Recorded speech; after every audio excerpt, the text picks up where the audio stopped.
Hello, welcome back to the channel. Today we are looking at a heated development that is making waves across the country.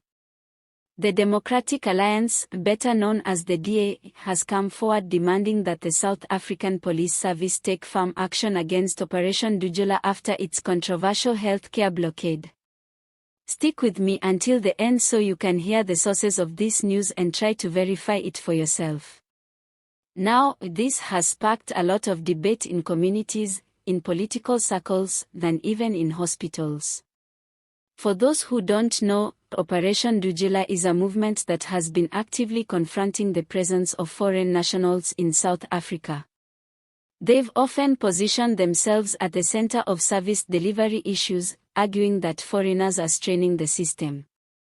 This time, however, the focus has been on hospitals and clinics. Dudula members have been accused of blockading healthcare facilities and preventing foreign nationals from accessing treatment.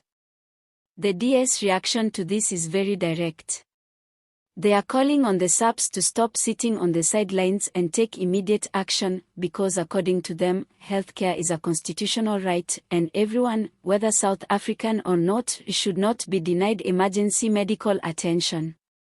The DA argues that what Operation Dudula is doing goes beyond activism and crosses into the territory of vigilantism, where self-appointed groups are attempting to control who can or cannot enter public facilities.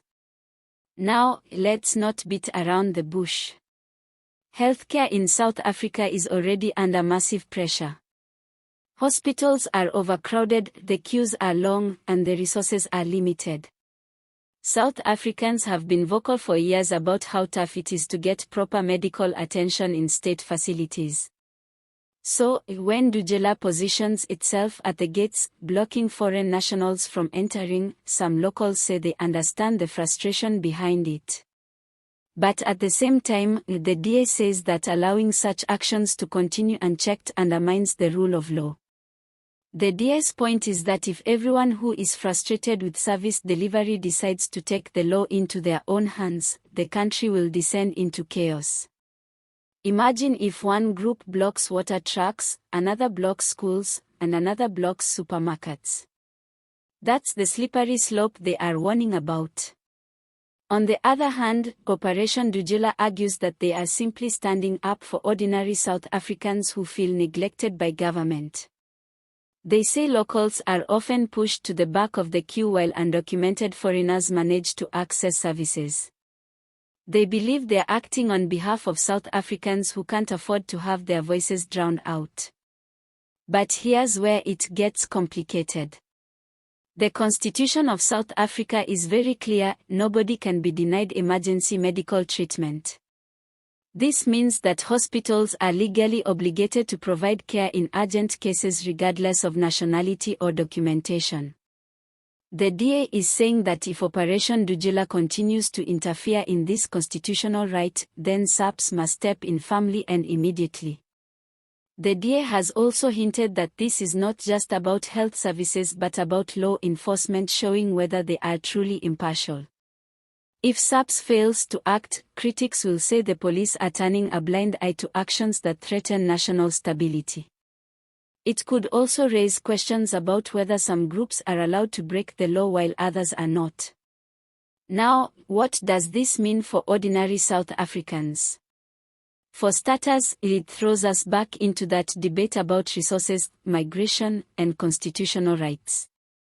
Some South Africans are torn between wanting stricter controls at hospitals and respecting the Constitution.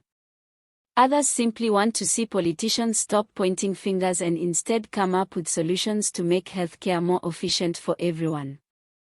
This also highlights a deeper issue that has been bubbling for years. South Africa has become a destination country for many people from across the continent who are seeking better opportunities or simply escaping crises in their own countries. That migration places pressure on already fragile systems like health, education, and housing. But the truth is, the state has not managed this well at all. Instead of creating clear, enforceable policies that balance humanitarian obligations with local needs, the situation has been left to fester. That's why groups like Operation Dudula gain traction. They fill the gap where people feel the state has failed. So, when the DA demands action, they are not only speaking to the legal principles but also trying to reclaim space for the state to reassert itself. They are basically saying, no matter how justified frustrations might be, the law still needs to be the law.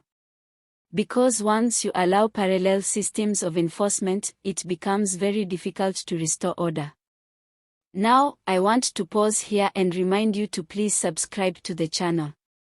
That way you don't miss out on any of the latest updates, especially on issues that affect ordinary South Africans. Back to the matter. SAPS has not officially announced any decisive steps yet, but all eyes are on them.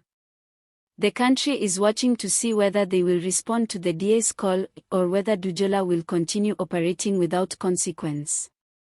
If the police fail to act, it might embolden other groups to take matters into their own hands too. This could also spark legal challenges. If someone is denied medical care because of a Dudula blockade and suffers harm, lawyers could step in to hold not only the group accountable but possibly the state as well for failing to protect constitutional rights. That would be a messy court battle, and it could set a precedent that shakes the system. It's a tense moment, really. You can almost feel the tug of war between frustration and legality, between rights and service delivery. And at the center of it all, there are real people, ordinary South Africans who need healthcare and foreigners who might be in desperate medical need. This isn't just about politics, it's about lives. Now, let's not get too heavy.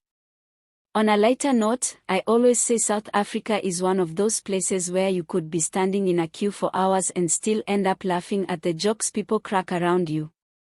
Even in hospital queues, someone will make a funny comment about the doctor's handwriting or about how the nurse moves faster when tea time is approaching.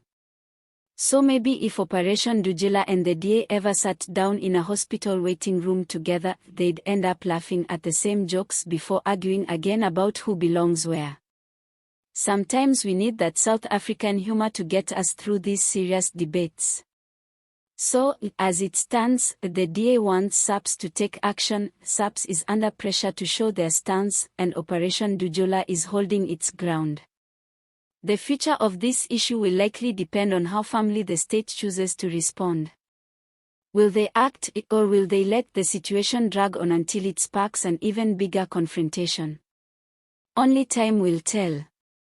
Before we wrap up, remember to hit that subscribe button so you stay updated as this story develops. And keep in mind that all the images used here are only for illustration purposes. Sources of this news include Times Live, Daily Maverick, and EWN.